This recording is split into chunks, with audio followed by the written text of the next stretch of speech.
Hi everyone, my name is Elizabeth and today we're going to be learning about the dangers of hypothermia. So have you ever had hypothermia? If you said no, you're lying, and you'll understand why in a little bit. But before we get started, we're going to do a quick overview of what we're going to be talking about. So the first thing is the actual warning signs of hypothermia, basically just what you want to look out for in either yourself or someone else. The second thing is the actual causes of hypothermia, which you would think would just be cold weather, but it's really not. And the third thing we're going to be talking about is the actual cures for hypothermia, which should only be done if you can't get a person to proper medical attention.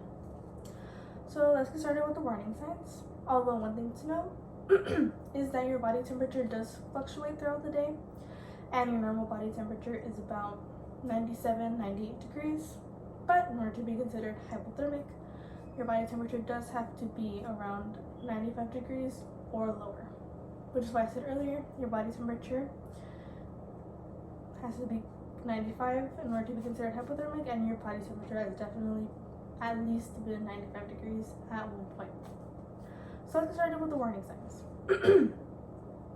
So according to the Gale Encyclopedia of Science, the danger signs do include intense shivering, stiffness, numbness in the arms and legs, dizziness, sleepiness, and difficulty speaking.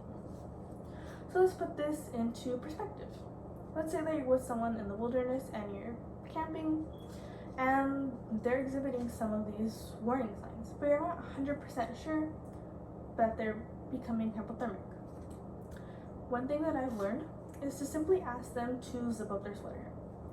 Now you're probably thinking, that's something so simple, why would I ask them to do that? Exactly, it's something that is very simple and they should be able to do it no problem. Although they are getting really bad, they are going to struggle to simply zip up their sweater, and that's how you'll know when they do need proper medical attention if possible. So let's get started with the actual causes of hypothermia. So according to the Gale Encyclopedia of Neurological Disorders, hypothermia is divided into two types, primary and secondary. So primary hypothermia occurs when the heat balancing mechanisms are subjected to extreme cold, but secondary hypothermia is when your heat balancing mechanisms are impaired in some way, so you're subjected to both extreme cold and mild cold. Mild cold would be 60s, 70s, and extreme cold would be probably 40s, 50s, or maybe even lower.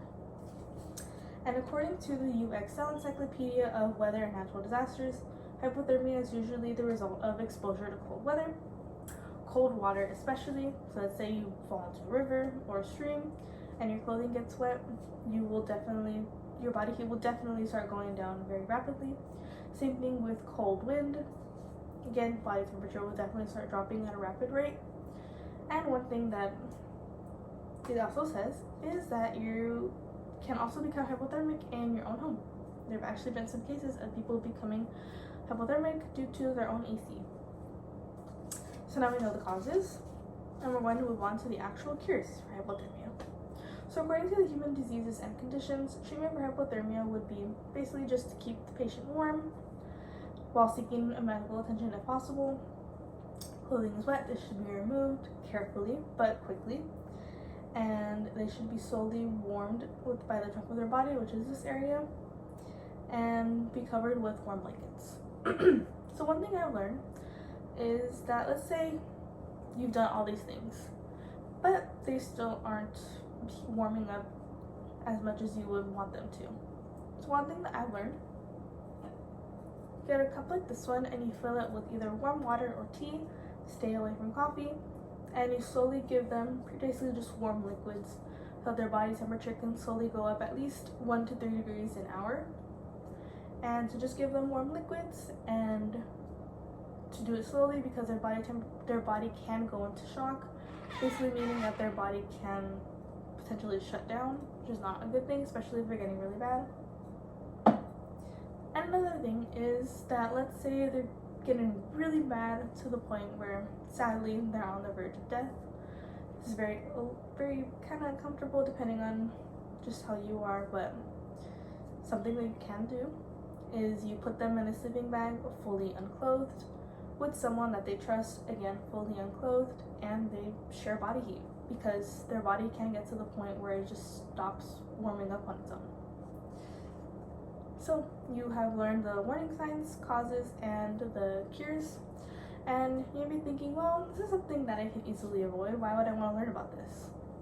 Well, according to the Gale Encyclopedia of Science, between 1979 and 2005, deaths from hypothermia in the United States have ranged from about 400 to 1,100 annually, which I know isn't recent, but that's still a lot of deaths, even from back then. You can't even imagine now. So this is just to inform you, just in case something like this does happen. Thank you.